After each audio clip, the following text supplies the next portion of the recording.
दी है 2 कंपनीज को, और मॉडिफिकेशन जो हुआ है वो इस तरीके से हुआ है कि ओमिक्रॉन पर ये बूस्टर डोज खास तरीके से काम करेगा, लेकिन ये डबल प्रोटेक्शन देगा। यानी पुराना जो मॉडल था, यानी जहां मूल वायरस जो था उसके खिलाफ भी सुरक्षा देगा, और जो उसका वेरिएंट है ओमिक्रॉन उसके खिलाफ भी सुरक्षा देगा। इसकी जरूरत क्यों पड़ी? इसकी जरूरत इसलिए पड़ी कि अभी भी 80-90 हज़ार केस अमेरिका में निकल रहे हैं और उनमें ज्यादातर ओमिक्रॉन के केसेस हैं।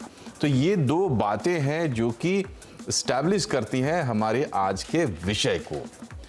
और अब आपका परिचय कराते हैं अपने पैनल से। हमारे साथ है सर गंगाराम अस्पताल में गैस्ट्रो और लीवर ट्रांसप्लांट के हेड और नेशनल कोविड टास्क फोर्स के मेंबर पद्मश्री डॉक्टर सौमित्र रावत। इंद्रप्रस्थ अपोलो अस्पताल के senior consultant respiratory medicine doctor Rajesh Chawla भी हमारे साथ होंगे, और स्टार इमेजिंग एंड पैथलैब्स के डायरेक्टर और public health analyst Sameer Bhati भी हमारे साथ है। शुरुआत करते हैं डॉक्टर सौमित्र के साथ। डॉक्टर साहब, ये बताइए कि ये जो बात कह रहे हैं 8 महीने के डेटा के आधार पर कि 90% लोग जो हॉस्पिटल्स में आए उन्होंने 2 डोज तो ली थी लेकिन बूस्टर नहीं ली थी, क्या इशारा है इस डेटा का?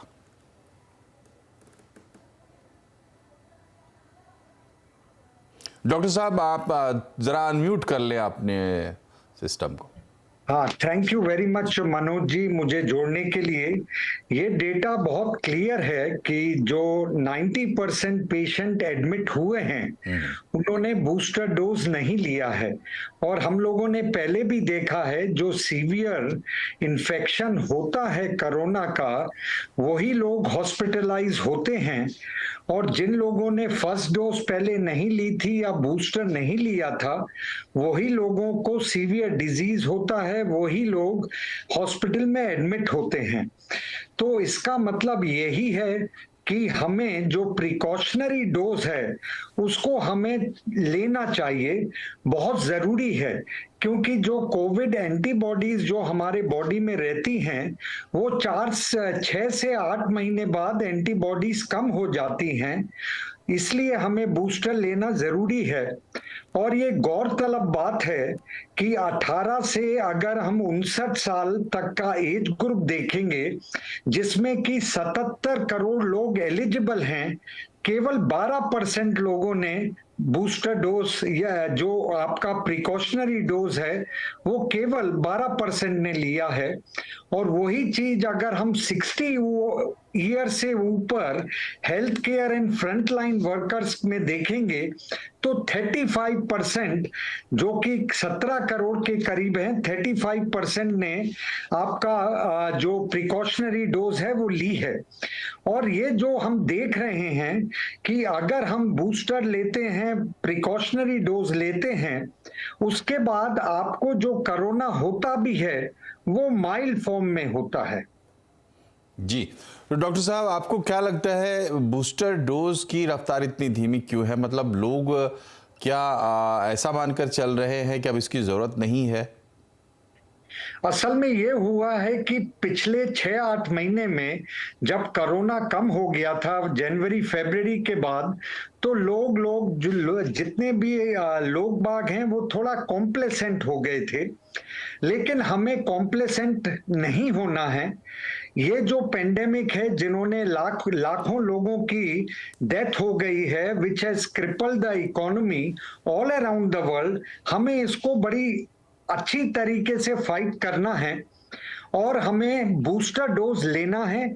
और जो कोविड अप्रोप्रिएट बिहेवियर है वो भी आप देख रहे होंगे पिछले कुछ महीनों में कोविड अप्रोप्रिएट बिहेवियर लोग बाग फॉलो नहीं कर रहे हैं। जो हैंड हाइजीन है या रेस्पिरेटरी हाइजीन है, जो कि हम लोग मास्क लगाते हैं, और सोशल हाइजीन है जो कि 2 गज की दूरी, वो हम लोगों ने फॉलो करना लगभग बंद कर दिया है या बहुत कम कर दिया है। तो हमें ये सब चीजें फॉलो करनी है, क्योंकि डर हर समय मनोज जी वही लगा रहता है कि अगर म्यूटेशन हुआ, और जो म्यूटेशन अगर कोई बहुत गलत वाला म्यूटेशन हो गया जिसमें कि सीवियर डिजीज होती है, उसको प्रिवेंट करने के लिए हमें बूस्टर और प्रिकॉशनरी डोज लेना जरूरी है। जी, तो डॉक्टर साहब ये बताइए कि इस वक्त दुनिया भर में हम जैसे देख रहे हैं कि अब साउथ कोरिया में रेस्ट्रिक्शंस उन्होंने ख़त्म किए, चाइना में नए सिरे से कहीं ख़त्म लॉकडाउन हट रहा है तो फिर कहीं लग जा रहा है, अमेरिका नया एक उन्होंने अपने वैक्सीन को अप्रूवल दिया है जो ख़ास करके थोड़ा ओमिक्रॉन को टारगेट करता है। हमारे देश में अभी कुछ दिन पहले हम लोग देख रहे थे कि भाई मामले जो है 17,000 18,000 जा रहे हैं तो थोड़ी चिंता बढ़ी थी, अब फिर से 5,000 7,000 है। तो लोगों को समझ में नहीं आ रहा कि ये दरअसल हो क्या रहा है। असल में मनोज जी क्या हो रहा है कि अभी जो पूरे जो नंबर्स हैं वो नहीं आ रहे हैं, क्योंकि जो टेस्टिंग हो रही है, अगर तो हम कमर्शियल या गवर्नमेंट हॉस्पिटल में टेस्टिंग कराते हैं तो वो तो रजिस्टर होती है, लेकिन आजकल जो होम किट है वो भी बहुत ज्यादा यूज हो रही है। अगर होम किट में पॉजिटिविटी आती है तो बहुत सारे लोग वो बताते नहीं हैं कि वो कोरोना पॉजिटिव हैं। और आपने बिल्कुल सही बोला है कि अमेरिका में जो बूस्टर डोज है वो बाइवेलेंट शॉट लगा रहे हैं, जिसमें कि आधा ओरिजिनल जो वैक्सीन है वो है और आधा जो है उसमें कंपोनेंट वो जो न्यूअर हमारे वेरिएंट हैं, ओमिक्रॉन है, BA.4 है, BA.5 है जो कि मोर कॉन्टेजियस है, वहां पर जो शॉट्स हैं अमेरिका में बस कुछ दिनों में स्टार्ट हो जाएंगे। इंडिया में भी हमारी पहल चल रही है कि बाइवेलेंट वैक्सीन हम बनाएं जिससे कि जितने सारे वेरिएंट आए हैं उसको हम कवर करें। जी, और डॉक्टर राजेश चावला भी हमसे जुड़ गए हैं। Doctor Chawla, welcome to the show. और हम बातचीत कर रहे हैं आज की बूस्टर डोज को लेकर, जो डॉक्टर NK अरोड़ा का कमेंट आया है कि आप इसको लगवाएं भाई, कि 90% जो लोग भर्ती हुए हैं पिछले 7-8 महीने में उन लोगों ने बूस्टर डोज नहीं लिया था। तो हमारे मन में जिज्ञासा ये है कि अब जब हमने 2 डोज बहुत अच्छे तरीके से किया, तीसरा डोज पिकअप नहीं कर रहा है, क्या लोग ये मान के चल रहे हैं, और लोग तो जो भी बात हो, लेकिन क्या आप लोग मान के चल रहे हैं कि अब कोविड जो है वो बहुत स्थिर हो गया, फिलहाल अब कोई खतरे की बात नहीं है? देखिए, कोविड क्योंकि ज़्यादातर लोगों को 2 वैक्सीन की डोजेस लग चुकी हैं, तो लोग यही सोच रहे हैं कि उनको सीरियस मरीज नज़र नहीं आ रहे हैं। जब तक हमारे देश में जान पर नहीं बनाती ना, लोग उतने सजग नहीं होते हैं। तो वो सोच रहे हैं कि क्योंकि बहुत सीरियस केसेस नहीं हो रहे हैं और 3rd डोज नहीं लगवा रहे हैं। 3rd डोज क्या, जिनको कईयों को 2nd डोज भी नहीं लगी है वो भी नहीं लगवा रहे हैं, बट वो गलत है।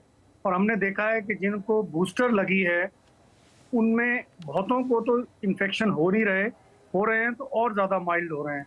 तो आई थिंक लोगों को ये इतना कॉम्प्लेसेंट होने की ज़रूरत नहीं है, और इसका कोई नुकसान नहीं है। किसी व्यक्ति को हमने इसका कोई भी साइड इफेक्ट नहीं देखा। आपने देखा हो, कोई सुना नहीं है कि किसी को बहुत सीरियस साइड इफेक्ट हो गए हो। तो इसको लगवाने में प्रॉब्लम क्या है, इजीली अवेलेबल है, गवर्नमेंट के बहुत सारे सेंटर हैं, प्राइवेट के बहुत सारे सेंटर हैं। तो आई थिंक ये लगवा लेना चाहिए। अभी आगे हमें पता नहीं है, क्योंकि आप देखिए परपेचुअली हम कोविड से निकल नहीं पा रहे हैं। सोचते हैं कि अब मास्क उतरने वाला है, फिर थोड़े दिन में एक और नंबर ऑफ केसेस बढ़ जाते हैं। हाँ, ये बात ज़रूर है कि इस वक्त बहुत कम लोग अस्पतालों में दाखिल हो रहे हैं सीरियस, लेकिन कुछ लोग तो हो रहे हैं, तो उसमें आपका नंबर भी हो सकता है। तो क्यों नहीं बूस्टर लगवाते? आपको ये बूस्टर लगवानी चाहिए। जी, भाटी साहब ये बताइए कि देखिए, जब से कोविड आया है तब से एक वर्ग ऐसा भी है जो कह रहा है कि भाई कोविड कुछ है ही नहीं, हवा है, और फार्मा लॉबी और ये लॉबी और वो लॉबी, इस तरीके की बातें कही जा रही कि आपको वैक्सीन जो है वो बीमार कर देगा या इसका कोई फ़ायदा नहीं है, इस तरीके की बातें हो रही, ख़ास करके दूर दराज के इलाकों में। तो अब 2 साल 2.5 साल का समय बीत गया, अब सिनारियो जागरूकता को लेकर क्या है, ज़मीन पर क्या स्थिति है, खास करके कि मतलब 2 डोज लोगों ने ले लिया लेकिन बूस्टर नहीं ले रहे? जागरूकता की बात करें, अवेयरनेस की बात करें, तो वो तो काफी लोगों को काफी हद तक पता लग गई है। क्योंकि अगर हम देखें, जो हमारी 2nd डोज लगी थी, उसके बाद 2nd डोज का भी जो हमारा, हम जिस टाइम वैक्सीनेशन कैंपेन्स हमारी चल रही थी, क्योंकि मैं वैक्सीनेशन अवेयरनेस कमेटी का मेंबर भी था, तो उस टाइम काफी स्पीड अप हुई थी, क्योंकि आपकी डेल्टा वेव थी उस टाइम, डेल्टा वेरिएंट था। तो जैसा अभी डॉक्टर साहब ने भी बताया कि वो अवेयरनेस इतना काम नहीं कर रही थी जितना फियर काम कर रहा था। तो फियर की वजह से लोगों की उस टाइम स्पीड अप हुई थी और सेकेंड डोज काफी अच्छे से चली। उसके बाद जिस तरह से थर्ड डोज के लिए जब बूस्टर के लिए लॉन्च हुआ, तो बूस्टर के लिए जैसे सबसे पहले हमने health care worker, frontline worker, हमारे सीनियर सिटीजन, इनके लिए शुरू किया। तो वो शुरुआती दिनों में स्पेसिफिकली मैं अगर फ्रंटलाइन वर्कर और सीनियर सिटीजन की बात करूं तो उनमें भी स्पीड ठीक चली थी जब हमारा ओमिक्रॉन वेरिएंट उस समय चल रहा था जनवरी फरवरी में।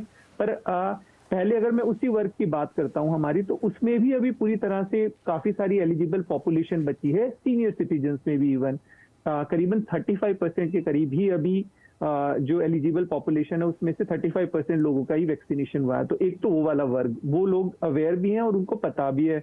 और उसके अलावा एक वर्ग जो हमारा कोमॉर्बिड वाला है, नॉन कोमॉर्बिड वाला, जिनको पता है कि वो डायबिटिक है, हाइपरटेंसिव है और उनको अन्य हार्ट डिजीज है किसी भी तरह की, उसमें भी अभी काफी सारा वर्ग बचा हुआ है जो अपनी बूस्टर डोज लेने के लिए नहीं आ रहे और जिसके लिए तो बहुत ही ज्यादा जरूरी है, जो बिल्कुल हमारे प्रायोरिटी ग्रुप के अंदर आ जाते हैं।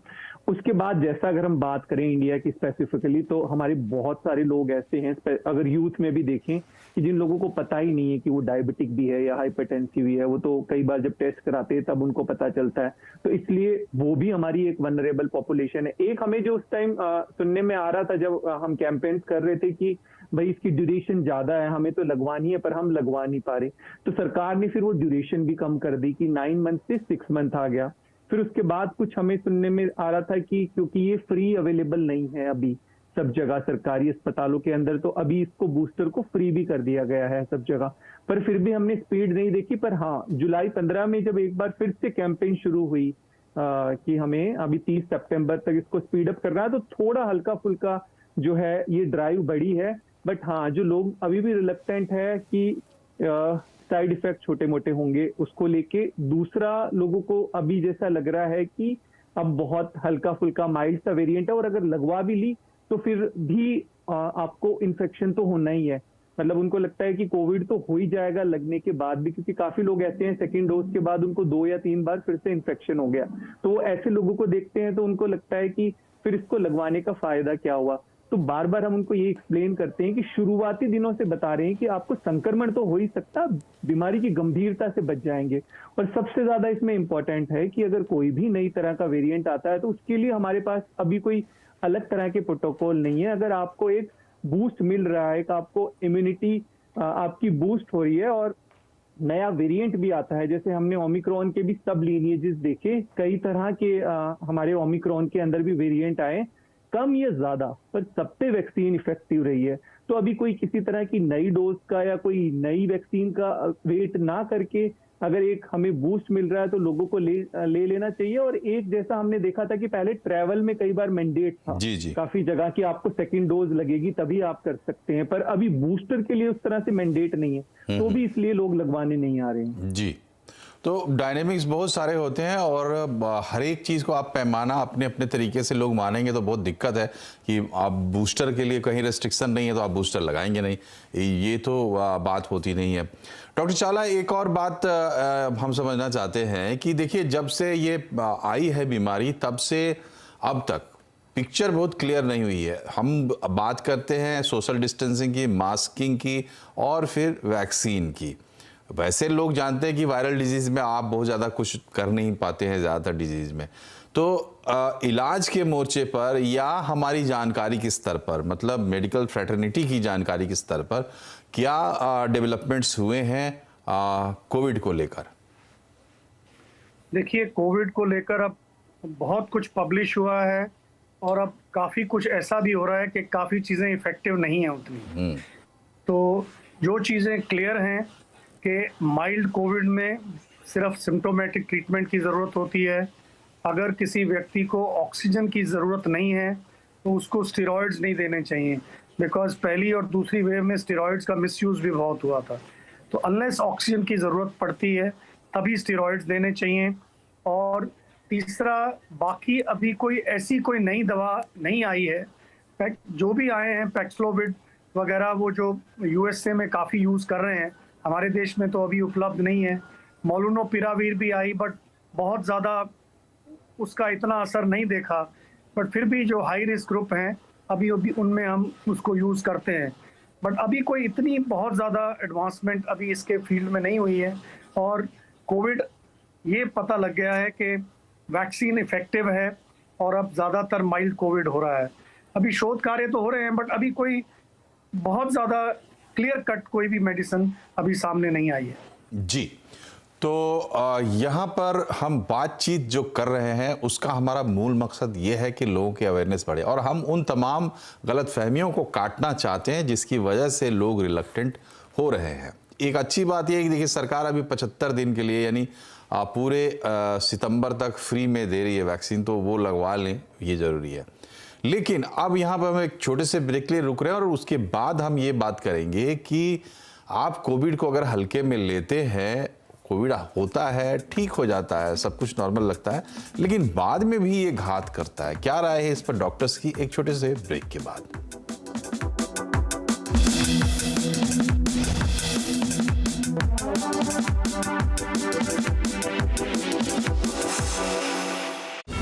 एक आवाज जो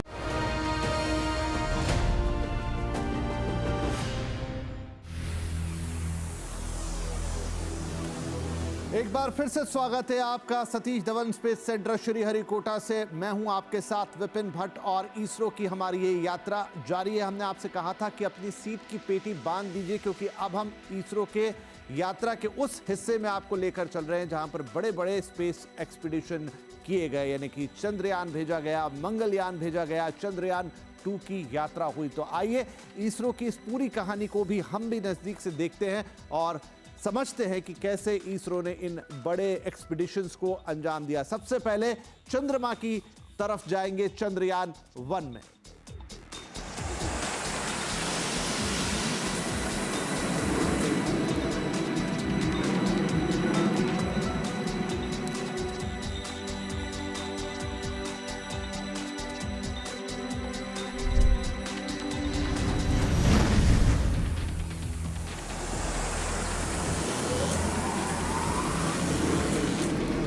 तो मिशन चंद्रयान एक महत्वाकांक्षी मिशन था इसरो के लिए, जब उसने अंतरिक्ष में अपनी दूरी को थोड़ा और बढ़ाया और चल पड़ा चंद्रमा की तरफ।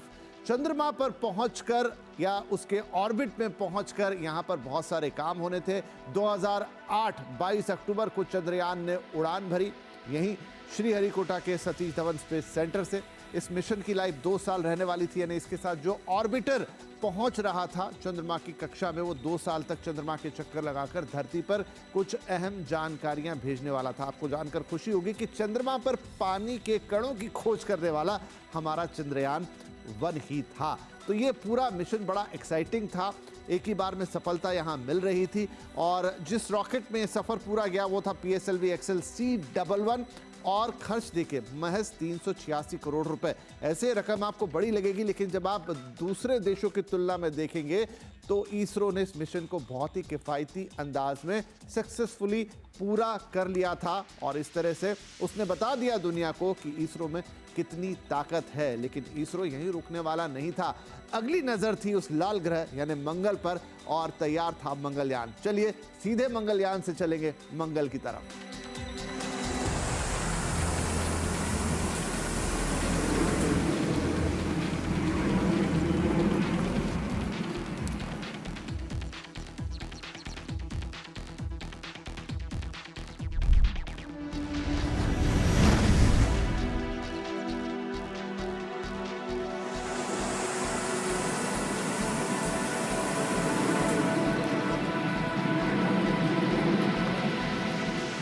मंगल ग्रह पर आपका स्वागत है। मार्स ऑर्बिटर मिशन इसरो के इतिहास का सबसे सफल मिशन या अभियान कहा जा सकता है। 2013 में मंगलयान 1 ने उड़ान भरी भारत के श्रीहरिकोटा से सतीश धवन स्पेस सेंटर से, और ये यात्रा लंबी होने वाली थी क्योंकि मंगल तक की दूरी थोड़ी ज्यादा थी।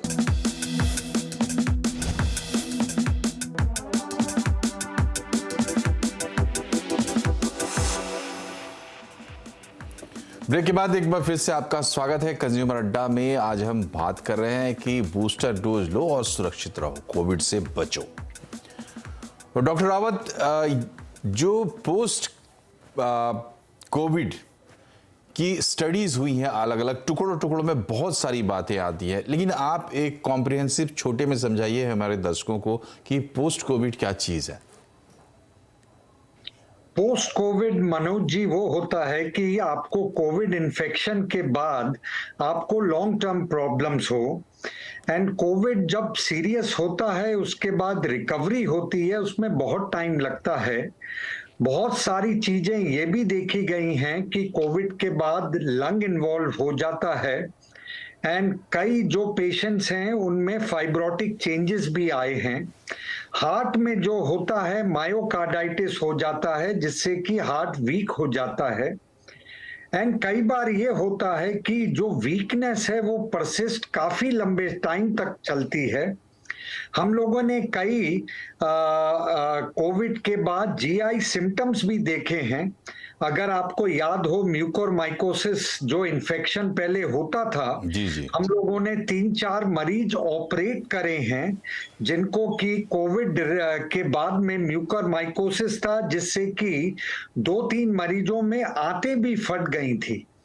तो इसीलिए जो हम लोग कहते हैं कि कोविड को हल्के में नहीं लेना है, और हल्के में इसलिए भी नहीं लेना है, हम लोग देख चुके हैं कि 4 करोड़ से ज्यादा हमारी पॉपुलेशन कोविड से अभी तक संक्रमित हो गई है।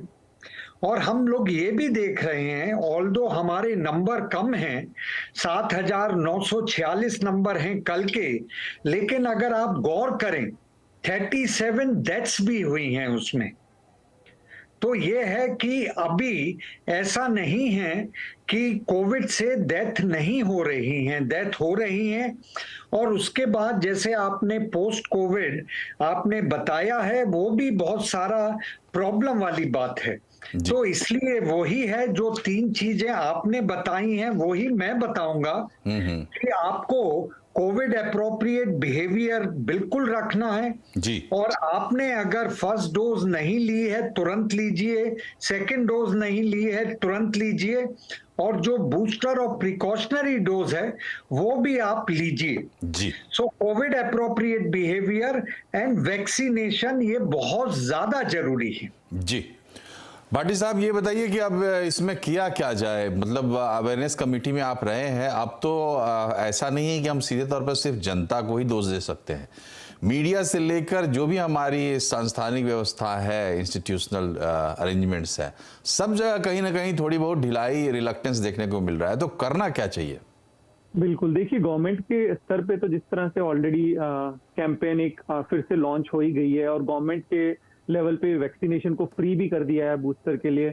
अब मुझे लगता है कि इंडिविजुअल रिस्पॉन्सिबिलिटी निश्चित तौर पे रहती है। और इसके अलावा अवेयरनेस में अभी सिर्फ मुझे जहां तक लग रहा है कि जो हमारे रूरल एरियाज है और काफी semi urban areas specially rural, उसमें तो बहुत ही कम बूस्टर डोज हमारी कम हुई है, क्योंकि उधर लोगों को पता भी नहीं है कि जी। हमें एक और डोज जी। तो वहां पर बढ़ाने की जरूरत है अवेयरनेस अभी। चलिए, तो ये रही आज की चर्चा। समय चूंकि अब समाप्त हो गया, इसलिए ये चर्चा यहीं रोकनी होगी। और मूल बात जो भाटी साहब ने भी कही उसको थोड़ा और अच्छे से आप समझिए कि करीब करीब 212 करोड़ से कुछ ज़्यादा प्लस में वैक्सीनेशन अभी तक हो चुका है, लेकिन बूस्टर डोज 12 करोड़ से कुछ ज़्यादा हुआ है। मतलब सेकेंड डोज के बाद थोड़े रिलक्टेड तो लोग जरूर हुए हैं, जबकि इसमें आपका जाता कुछ भी नहीं, नुकसान कुछ भी नहीं है। अगर आप ले लेते हैं बूस्टर तो आपका फायदा ही है। आप तीनों मेहमानों का बहुत बहुत शुक्रिया हमसे जुड़ने के लिए। कार्यक्रम में फिलहाल इतना ही। नमस्कार।